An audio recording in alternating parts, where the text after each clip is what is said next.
Bismillahirrahmanirrahim. Assalamualaikum warahmatullahi wabarakatuh.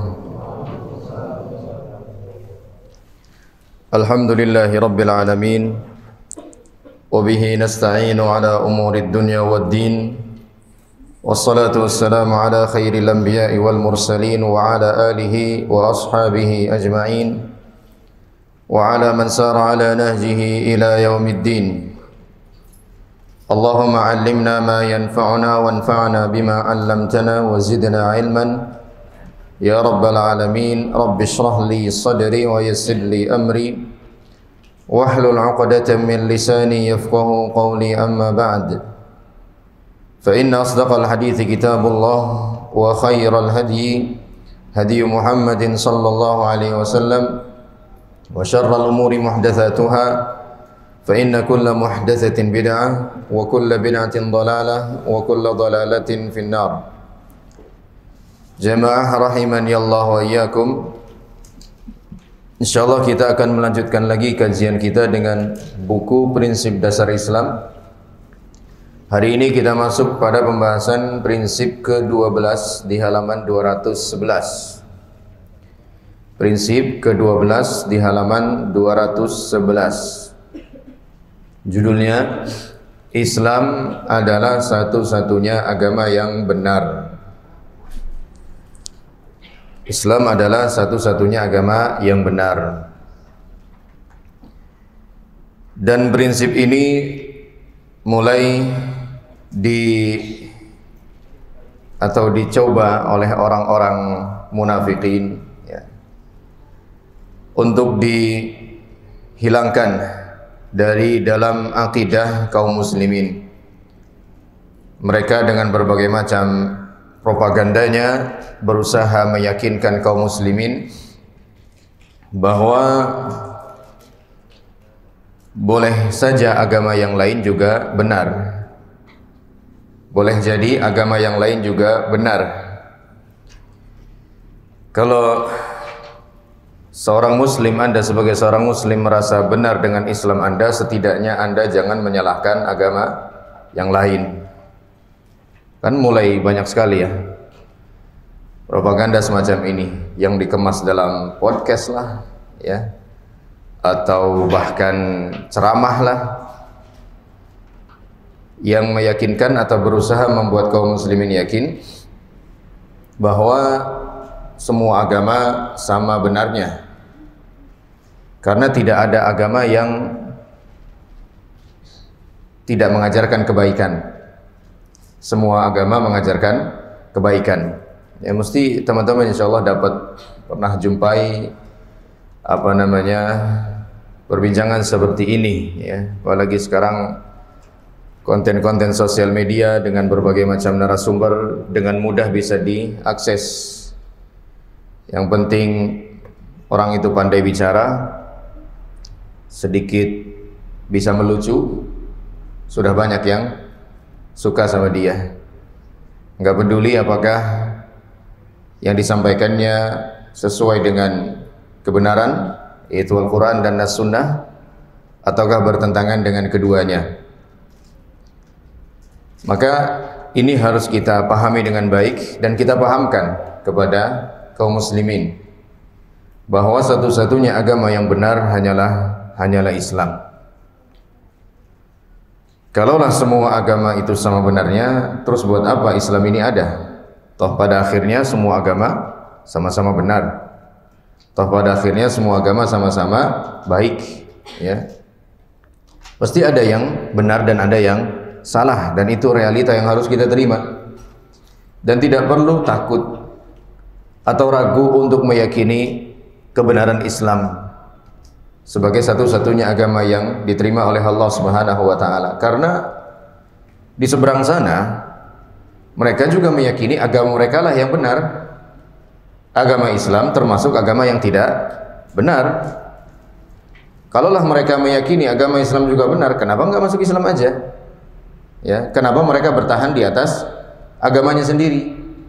Itu kan secara tidak langsung mereka juga meyakini bahwa agamanya lah yang benar, sementara agama lain tidak benar. Sehingga hal semacam ini sudah merupakan fitrah manusia. bahwa setiap seseorang yang meyakini satu agama, dia yakin pasti agama tersebut merupakan agama yang benar, sementara yang lain tidak benar. Ya. Jadi tidak perlu takut atau ragu untuk meyakini hal ini dan menyampaikan hal ini kepada khalayak kaum muslimin. Satu-satunya agama yang benar, diridhai dan diterima oleh Allah Subhanahu wa taala adalah Islam. Islam di sini tentunya dalam definisi syariatnya, bukan dalam definisi bahasanya. Karena kalau dalam definisi bahasanya, Islam berdefinisi berserah diri. Tapi dalam bahasa syariatnya atau dalam definisi syariatnya, sebagaimana yang disabdakan oleh Rasulullah sallallahu alaihi wasallam, al-Islamu an tashhada an la ilaha illallah wa anna Muhammadan Rasulullah wa tuqimas shalah wa tu'tiyaz zakah wa tasuma Ramadan wa tahujja al-bait. Ini Islam dalam definisi syariatnya. Islam berarti engkau bersaksi la ilaha illallah wa anna Muhammadan Rasulullah. Engkau menegakkan salat, engkau menunaikan zakat, engkau berpuasa Ramadan dan engkau menunaikan ibadah haji. Ini makna Islam yang dijelaskan oleh Rasulullah sallallahu alaihi wasallam dalam hadis Jibril yang sudah kita sering dengar, juga sudah kita hafal insyaallah taala. Jadi bukan cuma sekedar berserah diri. Dan poin ini bahwa Islam maknanya adalah berserah diri, itu juga menjadi satu dalil bagi mereka-mereka yang berpemahaman bahwa semua agama benar, bahwa semua agama baik. Karena kalau Islam yang berarti berserah diri, kata mereka, semua umat beragama semuanya Islam. Karena semua umat agama berserah diri kepada Tuhannya masing-masing, ya. Ya, yang Nasara berserah diri kepada Tuhannya, yang Yahudi berserah diri kepada Tuhannya, yang Hindu berserah diri kepada Tuhannya, yang Buddha, yang Konghucu dan lain sebagainya, masing-masing semuanya berserah diri kan kepada Tuhannya masing-masing, sesembahannya masing-masing. Berarti secara tidak langsung mereka juga Islam. Kata orang-orang, ya, apa istilahnya yang meyakini semua agama benar? Apa? Pluralisme, ya. Ada bapaknya lagi, ya. Bapak pluralisme, ya. Jadi satu kebanggaan lagi, ya. Harusnya jangan, ya. Maka demikian, ya. Poin definisi Islam itu sendiri, ya, menjadi satu titik dalil bagi mereka-mereka yang menyatakan semua agama sama-sama benar. Karena masing-masing umat agama pasti berserah diri kepada Tuhannya, kepada sesembahannya, dan Islam maknanya secara bahasa adalah berserah diri. Tapi kita paham bahwasanya saat ada dua definisi seperti ini, yang satu secara bahasa, yang satu secara syar'i, maka yang jadi patokan adalah definisinya secara syar'i, ya. Seperti sholat. Kalau sholat secara bahasa saja artinya apa? Berdoa kan, ya. Kalau secara bahasa sholat artinya adalah doa. Tapi apakah cukup kita berdoa kepada Allah lantas kita dikatakan telah menunaikan rukun Islam yang kedua? Jawabannya belum cukup. Sholat di situ maksudnya bukan cuma sekedar doa, tapi melaksanakan satu ibadah tertentu yang diajarkan oleh Nabi sallallahu alaihi wasallam, dimulai dengan takbiratul ihram, diakhiri dengan salam. Itu solat yang dimaksud, bukan sekedar berdoa kepada Allah Ta'ala. Puasa juga secara bahasa artinya menahan diri, ya. Sekarang bapak-bapak yang sedang menahan diri dari satu kegiatan tertentu secara bahasa sedang berpuasa. Tapi apakah itu adalah yang dimaksud dalam puasa di dalam hadis Jibril tadi? Tentu bukan. Puasa yang dimaksud di sana adalah dalam definisinya secara syar'i, termasuk Islam, ya. Agama selain Islam, yaitu Nasrani, Yahudi, Konghucu, Hindu, Buddha, Shinto dan yang lainnya, tidak akan diterima oleh Allah Subhanahu wa taala. Semuanya nggak akan diterima. Semuanya akan ditolak oleh Allah Subhanahu wa taala. Tidak akan sah, ya. Dan kita harus yakin menyatakan bahwa yang berhak dimasukkan ke dalam surga oleh Allah Subhanahu wa taala hanya orang-orang yang beragama Islam saja. Ya, dan nggak boleh ragu hal semacam ini, nggak boleh ragu. Sekali lagi nggak boleh ragu, karena ini termasuk hal yang sangat prinsip sekali. Makanya beliau masukkan ke dalam prinsip nomor 12. ya. Hal yang sangat mendasar sekali yang nggak boleh diragukan oleh seorang muslim, bahwasanya nanti yang masuk surga cuma hanya orang-orang yang beriman saja, orang-orang yang beragama Islam saja. Ya memang begitu aturannya, ya. Mungkin ada yang bilang egois banget sih, ya. Cuma mengklaim kebenaran bagi dirinya sendiri, bagi kelompoknya sendiri, mengklaim surga bagi kelompoknya sendiri saja, yang lain nggak boleh masuk surga, katanya begitu. Padahal orang yang tidak beragama Islam bisa jadi akhlaknya lebih baik, ya, lebih bagus, lebih banyak kegiatan sosialnya lah, ya, bantu sana bantu sini. Sementara kaum muslimin biasanya malah yang dibantu, biasanya malah yang dibantu. Masa orang yang kayak gitu yang nggak masuk surga sih, ya? Jawabannya iya nggak akan masuk surga, ya. Di dunia saja berlaku kok hal semacam itu. Bahwasanya misalnya ada seorang anak, ya, dia ikut proses KBM, ya, kegiatan belajar mengajar. Kemudian juga dia ikut mengerjakan soal-soal latihan atau ujian. Di saat akhir tahun kelulusan, yang lainnya lulus, terima ijazah, diakui sebagai alumni sekolah tersebut. Sementara anak ini tidak. Walaupun mungkin anak ini lebih cerdas. Kenapa? Karena dari awal dia tidak terdaftar di sekolah itu sebagai murid. Sedari awal dia tidak terdaftar di sekolah itu sebagai siswa. Betapa baiknya anak itu, dia tetap tidak bisa diakui sebagai alumni sekolah itu, ya. Di dunia saja berlaku kok, ya. Masalah seperti ini masa di akhirat tidak boleh. Sementara di dunia saja manusia boleh memperlakukan hal itu, masa di akhirat Allah Subhanahu wa taala tidak boleh. Dan kalau berbicara masalah, ya, hak yang dimiliki oleh Allah Subhanahu wa taala dengan hak yang dimiliki oleh manusia, tentu hak Allah Subhanahu wa taala lebih luas cakupannya, ya. Lebih besar haknya Allah Subhanahu wa taala dibandingkan haknya manusia. Jadi nggak perlu ragu, ya, nggak perlu takut menyatakan hal ini. Juga nggak usah jelimet muter-muter menyampaikan hal ini. Kadang seorang pengen diplomatis sekali di dalam memberikan jawaban atau penjelasan tentang hal ini, akhirnya dia muter-muter, ya. Walhasil nggak kena poin ini. Ya. Padahal orang yang bertanya bisa jadi itu ngincer poin ini, cuman dia belum benar-benar dapat. Sayangnya yang ditanya, si muslim yang ditanya ini ada rasa minder, atau nggak pede, atau nggak yakin, ya, atau takut misalnya, takut apalah nggak tahu, ya. Akhirnya dia pun jawabnya ke sana kemari muter-muter, to the point saja, ya. Allah alam bisawab. Ini satu keraguan di dalam hatinya sebagai seorang muslim, atau keraguan dia sebagai seorang Indonesia. Karena orang Indonesia kan banyak gak enaknya, ya, biasanya, ya. Dikit-dikit gak enak, dikit-dikit gak enak, ya. Banyak apa gak enak bahasa Jawanya sih? Gak enak. Pakai wuh, ya. Pakai wuh, ya, gak enakan, ya. Udah nggak apa-apa, sampaikan aja. Gak masalah kok kalau dia nanti pada akhirnya nggak terima, ya. Itu bukan lagi wilayah kita, dia nerima atau nggak nerima itu bukan wilayah kita. Yang menjadi wilayah kita atau tugas kita cuma menjelaskan saja.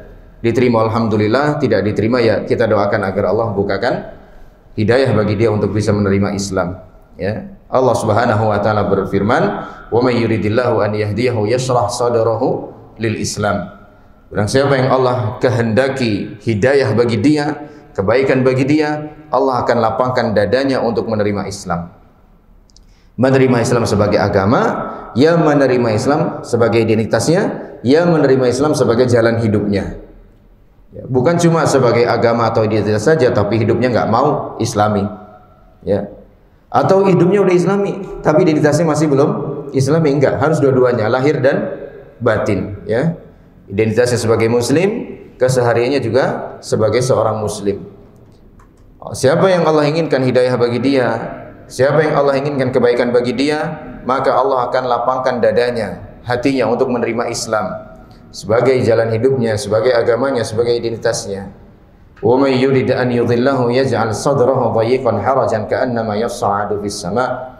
Dan barang siapa yang Allah kehendaki kesesatannya, ya, kehancurannya, kebinasaannya, Allah akan jadikan dadanya sempit untuk menerima Islam. Seakan-akan dia sedang mendaki langit yang sangat tinggi, ya. Dan subhanallah, ayat ini memberikan permisalan yang begitu luar biasa jelas dan akurat, ya. Kita semakin tinggi posisi kita, kita semakin membutuhkan bantuan oksigen, ya, alat bantu pernafasan, ya. Karena apa? Kalau tidak demikian dadanya akan jadi sesak, ya. Nah, Allah menggambarkan begitu tuh 14 abad yang lalu, di mana belum ada orang yang katanya sampai ke bulan, ya. Belum ada satelit-satelit yang diterbangkan. Tapi 14 abad yang lalu Allah sudah membuat gambaran seperti itu. Ka'annama yas'adu fis sama. Untuk menerima Islam sebagai agamanya, identitasnya, jalan hidupnya itu seakan berat sekali, susah sekali, ya. Sekedar disuruh oleh Nabi SAW untuk tidak isbal saja berarti bukan main, ya. Sekedar disuruh oleh Nabi SAW tinggalkan musik saja berarti bukan main, cari-cari penghalalan kesana kemari, ya. Jadi ini semua menjadi satu renungan bagi kita bahwasanya, ya, Islam itu merupakan nikmat yang luar biasa dari Allah Subhanahu wa taala kepada seorang hamba, ya.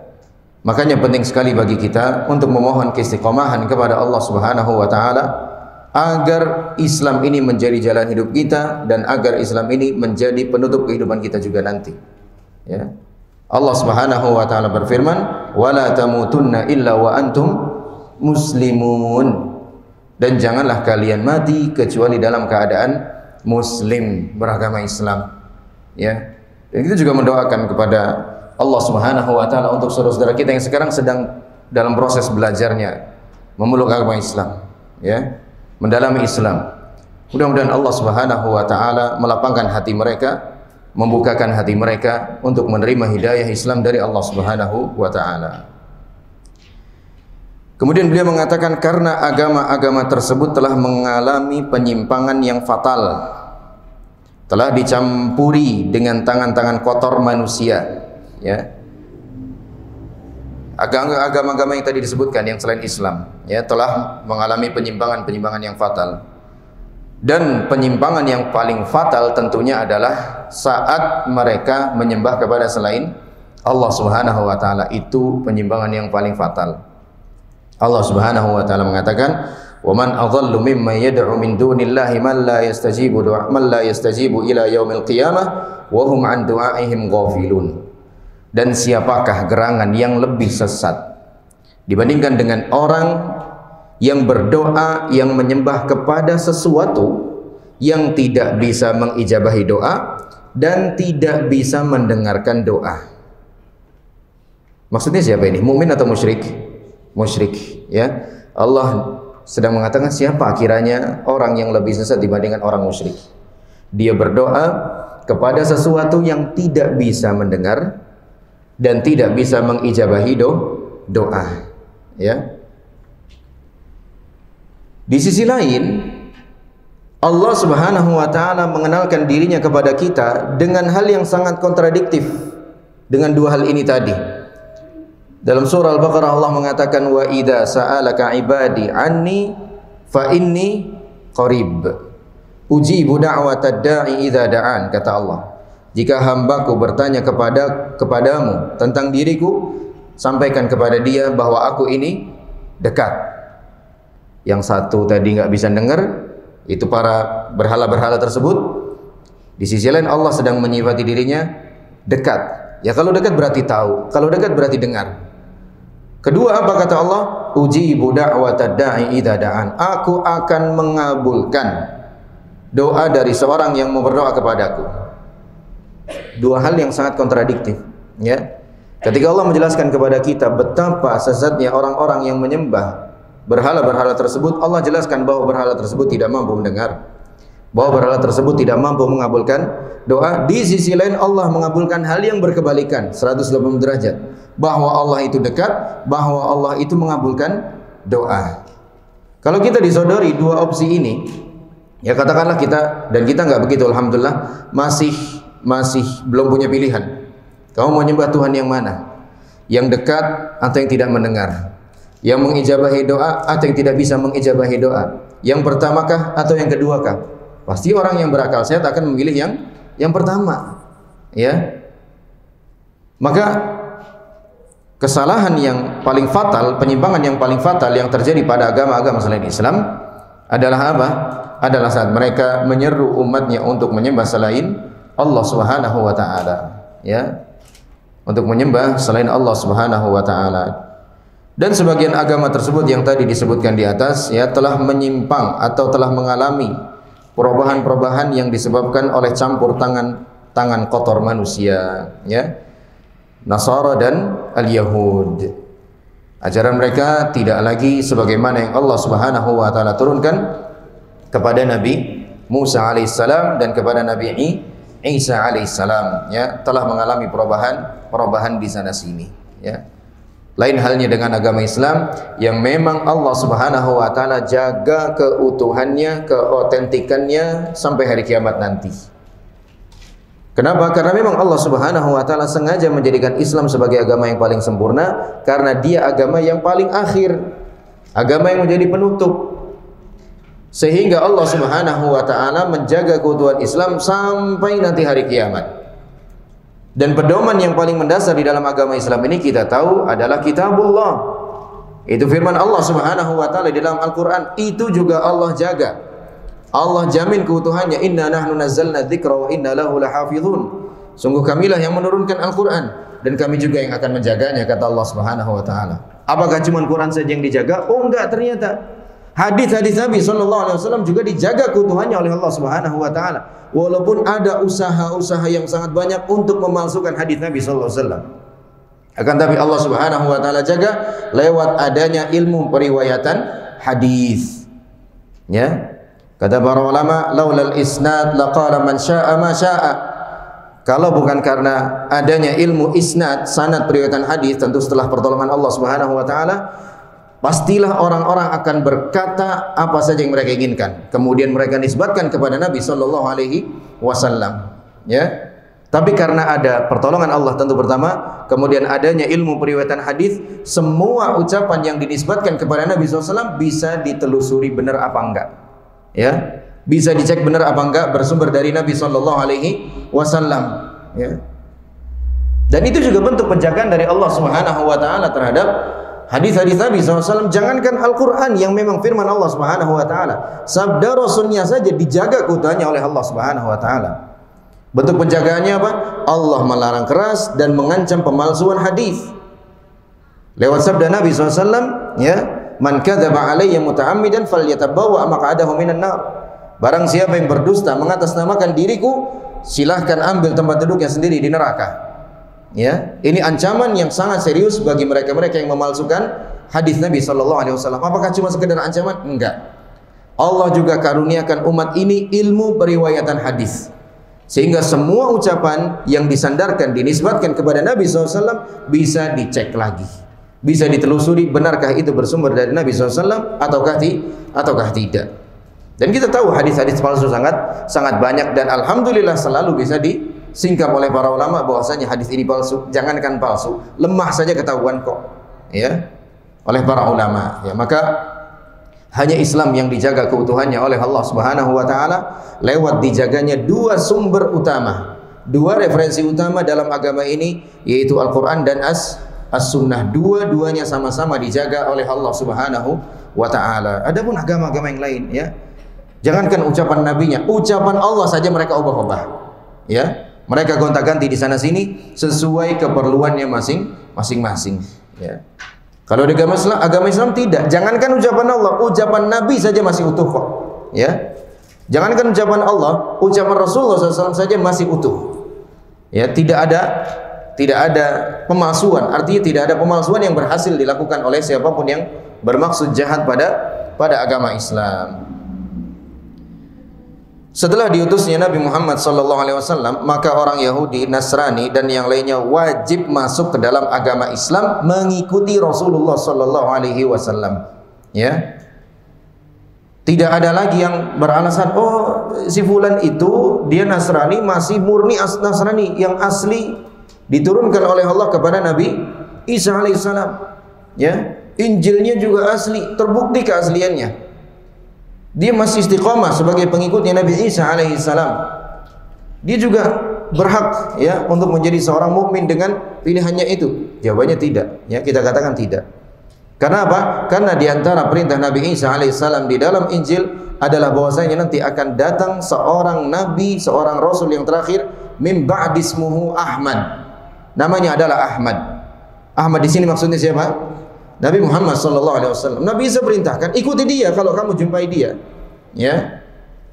Nah, saat dia mengklaim bahwa Injil yang dipegangnya masih asli, ajaran yang dijalaninya masih asli dari Nabi Isa alaihissalam, kemudian dia juga mengklaim bahwasanya dia seorang yang beriman kepada Allah Subhanahu wa taala, tapi dia tidak mau mengikuti Nabi Muhammad SAW, berarti dia telah mengingkari perintahnya Nabi Isa sendiri di dalam Injil tersebut. Ya. Dan mengingkari satu poin di dalam Al-Qur'an, di dalam kitabullah, entah Al-Qur'an, entah Injil, entah apapun itu sama dengan mengingkari semua yang ada di dalamnya. Ya. Karena kita itu di dalam mengimani kitabullah itu harus utuh. Dari A sampai Z kita imani semuanya. Enggak boleh pilih-pilih, ya. Di mana hal ini menjadi kebiasaannya orang-orang Yahudi, ya. Nu'minu bi ba'dhin wa nakfuru bi ba'dhin. Ya, kami imani sebagian, kami tidak imani sebagian yang lain. Enggak begitu, ya. Sikap seorang mukmin yang sesungguhnya, mukmin di umat Nabi Muhammad SAW atau mukmin di umatnya Nabi SAW adalah mengimani semuanya. La nufarriqu baina ahadim mir rusulih. Kami tidak membeda-bedakan utusan Allah. Tidak membeda-bedakan juga kitabullah. Tidak membeda-bedakan juga syariat Allah Subhanahu wa taala. Yang A diterima, yang Z juga diterima kalau memang itu syariat Allah Subhanahu wa taala. Ya. Ada sebuah hadis dari Nabi SAW, walaupun sebagian ulama mengatakan ada masalah dalam hadisnya, tapi maknanya benar. Ya. Ma yasma'u bi yahudiyyun wala nasraniyyun. Ma sami'a bi yahudiyyun wala nasraniyyun. Tsumma lam yu'min billadzi ji'tu bihi illa kana min ashabin nar. Ya. Tidaklah seorang Yahudi atau Nasrani mendapati masa kerisalahanku, ya. Berarti orang Yahudi atau Nasrani tersebut hidup sezaman dengan Nabi SAW atau bahkan di bawah zaman Nabi SAW. Ma yasma'u bi yahudiyyun wala nasraniyyun thumma lam yu'min billadzi ursiltu bihi. Ya, tidaklah seorang Yahudi, tidaklah seorang Nasrani mendengar tentang diriku, mengetahui tentang diriku, kemudian tidak mengimani apa yang kuajarkan, illa kana min ashabin nar. Ya, melainkan pasti dia akan menjadi penghuni neraka, kata Nabi SAW. Ya. Itu merupakan sebuah keputusan yang sudah final, tidak bisa diganggu gugat lagi, tidak bisa ditawar-tawar lagi dari Allah Subhanahu wa taala. Bahkan Umar pun ditegur keras oleh Nabi SAW saat membuka Taurat. Ya. Nabi SAW mengatakan, wallahi law kana Musa hayyan ma wasi'ahu illa ittiba'i. Ya. Pemilik Taurat itu siapa? Nabi Musa alaihissalam. Ya, kata Nabi Muhammad SAW, demi Allah, seandainya sekarang, saat Nabi bicara tadi ya, seandainya sekarang Nabi Musa masih hidup, maka tidak ada pilihan lain bagi beliau kecuali untuk menjadi pengikutku juga. Ya. Sahibut Taurat, pemilik Taurat Nabi Musa saja, kalau seandainya mendapati Nabi Muhammad SAW, berjumpa dengan Nabi SAW, harus beriman kepada Nabi SAW. Enggak boleh pakai syariat sendiri, mentang-mentang sama-sama Nabi begitu misalnya. Ya, saya kan Nabi, Anda juga Nabi. Saya kan Rasul, sebagaimana Anda juga Rasul. Biarlah saya memakai Taurat saya, Anda memakai Al-Quran Anda. Enggak bisa begitu. Seandainya Nabi Musa alaihissalam masih hidup, kata Nabi Muhammad SAW, maka tidak ada pilihan lain bagi Nabi Musa kecuali untuk menjadi pengikutku juga. Apalagi yang bukan Nabi begitu. Ya. Apalagi bukan Nabi. Umar radhiyallahu taala anhu Nabi atau bukan Nabi? Bukan Nabi. Apalagi yang bukan Nabi, ya. Apalagi yang bukan Umar. Lebih enggak boleh lagi untuk mengikuti kitab-kitab yang lain daripada selain Al-Qur'an, ya. Lau kana Musa hayyan ma wasi'ahu illa ittiba'i. Kalau Musa sekarang masih hidup, ya, maka tidak ada pilihan lain bagi beliau kecuali menjadi pengikutku saja. Kemudian yang pertama ini merupakan dalil yang menjadi dasar, ya, bahwasanya Islam adalah satu-satunya agama yang benar. Allah berfirman, "Innad dina 'indallahil Islam." Sesungguhnya agama yang diterima di sisi Allah Subhanahu wa taala hanyalah Islam. Wa makhtalafa alladziina utul kitaba illa min ba'di ma ja'ahumul ilmu baghyan bainahum wa may yakfur bi ayatillahi fa innallaha sari'ul hisab. Dalil yang kedua, Allah berfirman, afa ghaira dinillahi yabghun wa lahu aslama man fis samawati wal ardi taw'an wa karha wa ilaihi yurja'un. Maka mengapa mereka mencari agama yang lain selain agama Allah? Padahal apa yang ada di langit dan di bumi berserah diri kepada Allah Subhanahu wa taala, baik dengan suka maupun terpaksa, dan hanya kepadanya lah mereka dikembalikan. Allah juga berfirman, "Wa may yabtaghi ghairal islami dinan fala yuqbala minhu wa huwa fil akhirati minal khasirin." Dan barang siapa yang mencari agama selain Islam, ini jelas sekali ya, barang siapa yang mencari agama selain Islam, maka dia tidak akan diterima. Oleh siapa? Oleh Allah tentunya. Dan di akhirat dia termasuk orang-orang yang merugi.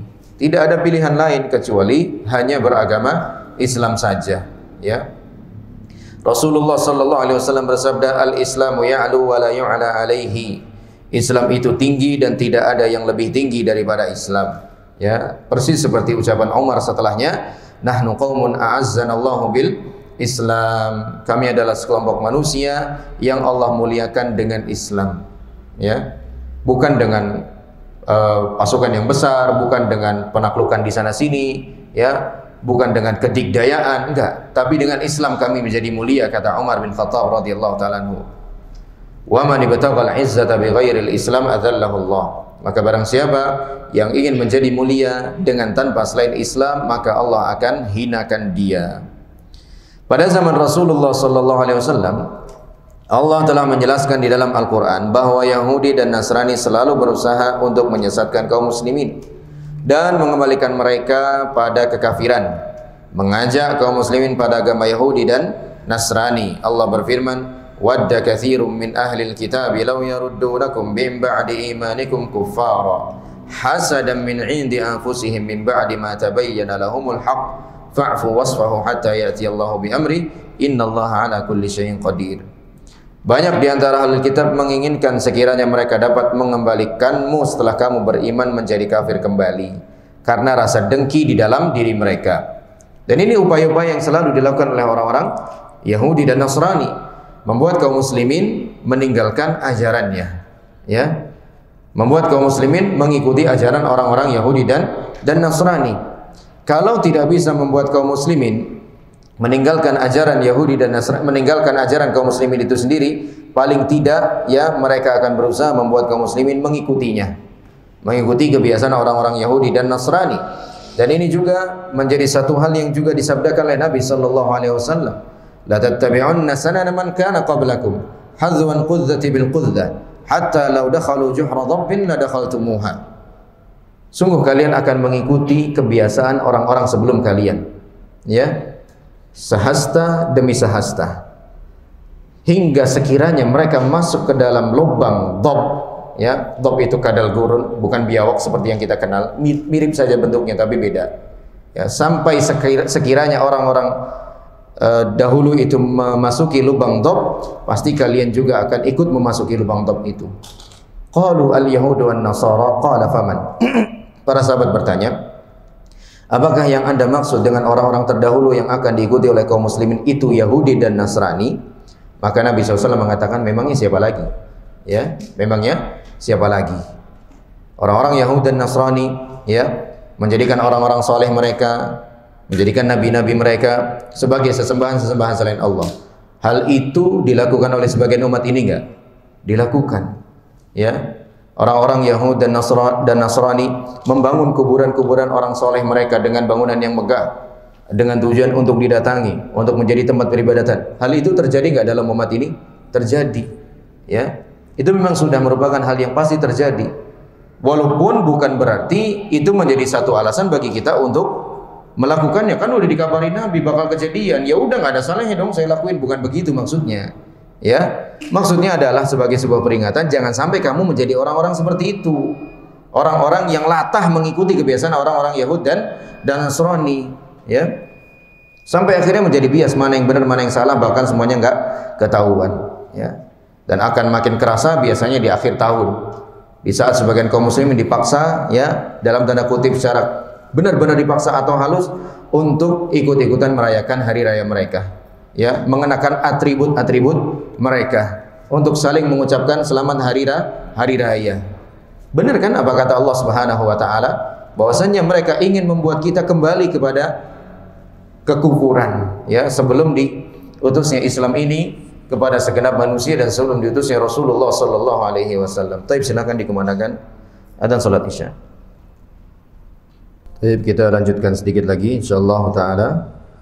Ayat selanjutnya firman Allah Subhanahu wa taala, "Wala tarda'a kal yahud wal nasara hatta tattabi'a millatahum." Dan orang-orang Yahudi serta Nasrani tidak akan ridha kepada kamu hai Muhammad sallallahu alaihi wasallam sebelum engkau mengikuti agama mereka. Ya, dan ini bahkan terjadi selalu dan akan terus terjadi sampai hari kiamat nanti, bahwa mereka akan berusaha semaksimal mungkin untuk membuat kaum muslimin mengikuti mereka. Ya, kaum muslimin dibuat tidak pede dengan keislamannya. Kaum muslimin tidak dibuat tidak percaya diri dengan syiarnya sendiri. Ya, ini kan sudah mulai terjadi. Ngerasa itu tadi, ngerasa nggak pede, menunjukkan dirinya sebagai seorang muslim, mengucapkan alhamdulillah ketika bersin di keramaian, ya, minum menggunakan tangan kanan. Ya, ini kan syiar-syiar Islam yang sebenarnya sangat simpel, sangat sederhana, sangat mudah. Tapi bisa-bisanya ada orang-orang Islam yang nggak pede untuk melaksanakan syariat atau syiar-syiar semacam ini, ya. Padahal dia masih hidup di negeri Muslim. Di sekelilingnya juga masih banyak orang Muslim tapi nggak pede. Ya, bagaimana kiranya kalau dia tidak hidup di negeri kaum Muslimin? Bagaimana kiranya kalau dia tidak hidup di tengah-tengah komunitas kaum muslimin? Ya, harusnya seorang muslim itu merasa mulia dengan keislamannya, ya. Jangan pernah minder, ya. Kalau bahasanya orang sekarang apa? Insecure, ya. Insecure apa insinyur? Insecure, ya. Nggak boleh, ya. Harus yakin, pede, ngerasa mulia dengan keislamannya. Ya, sebagaimana tadi kata Umar bin Khattab radhiyallahu taala anhu. Ayat berikutnya menjelaskan tentang akibat daripada menaati orang-orang Yahud dan Nasrani di ayat 100-nya itu.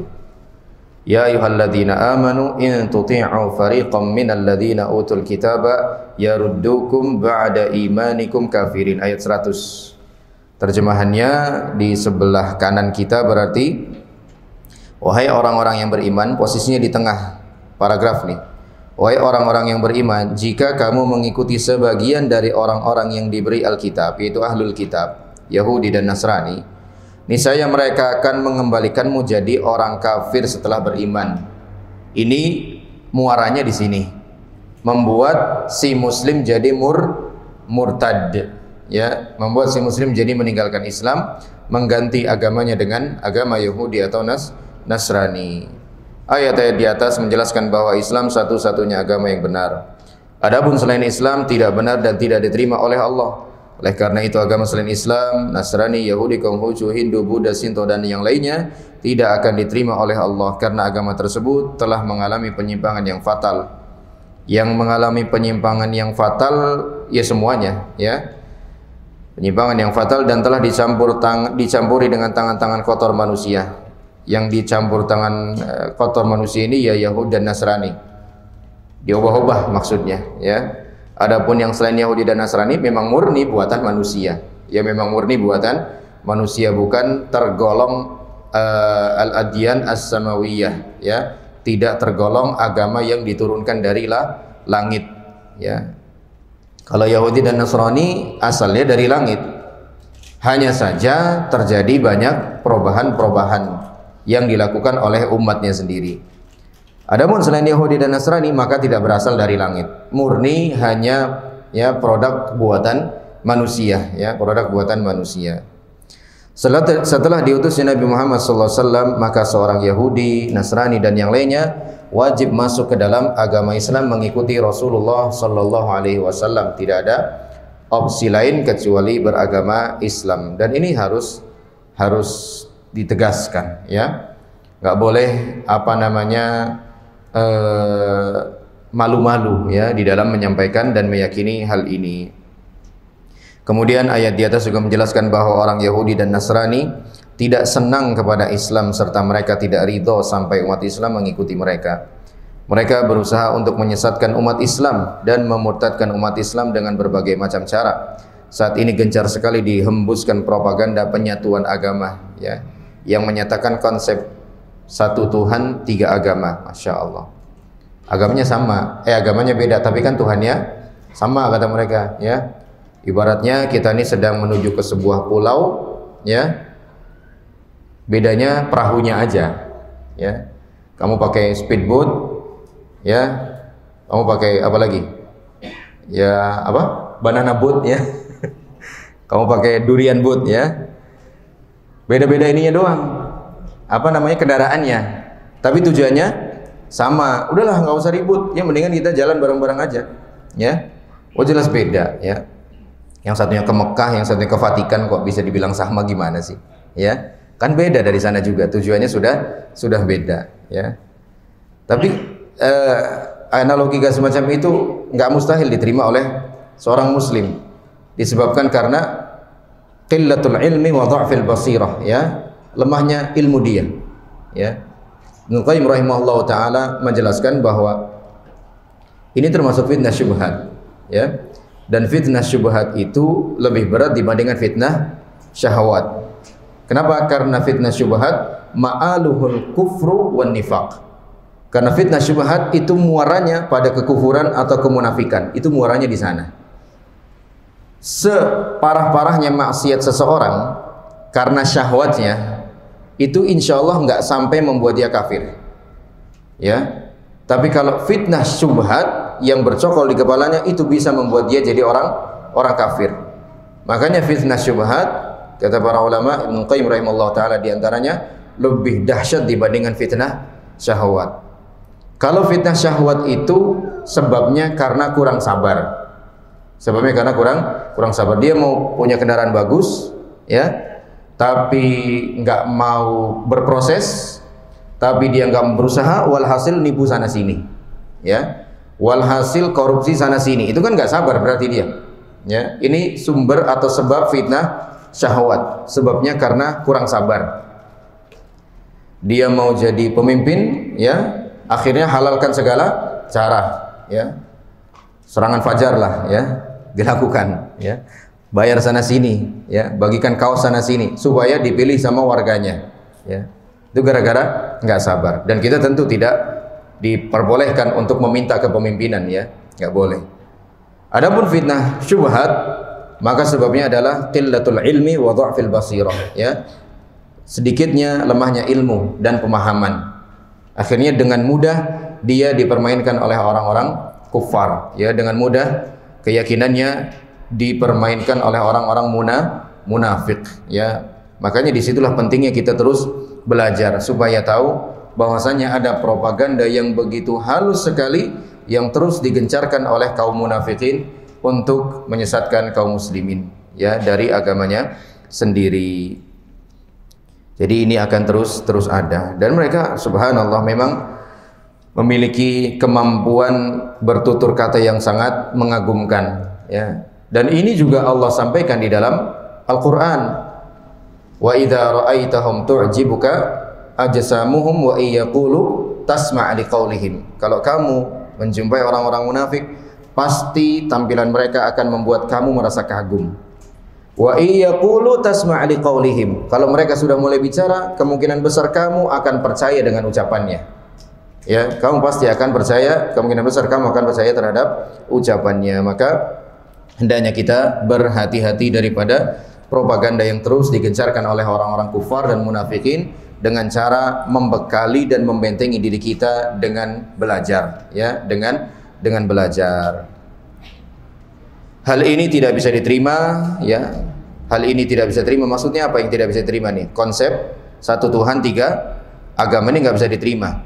Baik secara nas, yaitu dalil Al-Quran dan As-Sunnah, maupun secara akal. Ini hanyalah angan-angan semu belaka. Nggak pernah bisa terwujud sampai kapanpun penyatuan tiga agama. Ya, mungkin ada orang yang berbaik hati katakan, udah yuk kita gabung aja begitulah. Ya, daripada ribut begini mulu, nggak ada kelarnya. Udahlah kita damai aja semuanya, kita jalan bareng-bareng, ya, kita hidup bersama-sama, kan itu lebih enak. Enggak, kita lebih percaya firman Allah Subhanahu wa taala enggak akan pernah berkumpul, enggak akan pernah bersatu tiga agama ini. Ya. Tidak akan pernah bersatu agama ini karena semuanya adalah agama yang datang dari Allah Subhanahu wa taala, namun bedanya dua agama telah mengalami penyimpangan, ya. Bedanya dua agama telah mengalami perubahan-perubahan, hanya tinggal Islam yang dijaga keutuhannya oleh Allah Subhanahu wa taala, ya. Kesesatan ini telah dibantah oleh Allah Subhanahu wa taala di dalam Al-Qur'an. Ini propaganda yang sudah Allah sampaikan 14 abad yang lalu nih.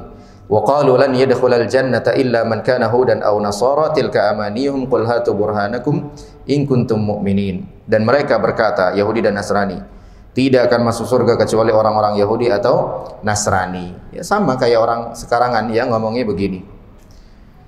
Tilka amaniyuhum, itu hanya sebatas angan-angan mereka. Qul hatu burhanakum in kuntum shadiqin. Sampaikan kepada mereka, tunjukkan bukti kebenaranmu jika kamu adalah orang-orang yang benar. Bala man aslama wajhahu lillahi wa huwa muhsinun falahu ajruhu 'inda rabbih wa la khaufun 'alaihim wa la hum yahzanun. Wallahu a'lam bissawab. Sampai di sini kajian kita pada kesempatan hari ini. Semoga Allah jadikan ilmu yang kita dapat hari ini ilmu yang bermanfaat dan melahirkan amal saleh yang diridhai oleh Allah Subhanahu wa taala. Hadanallahu wa iyyakum ajma'in. Subhanakallahumma wa bihamdika asyhadu an la ilaha illa anta astaghfiruka wa atubu ilaik. Billahi taufiq wal hidayah. Wassalamu alaikum warahmatullahi wabarakatuh.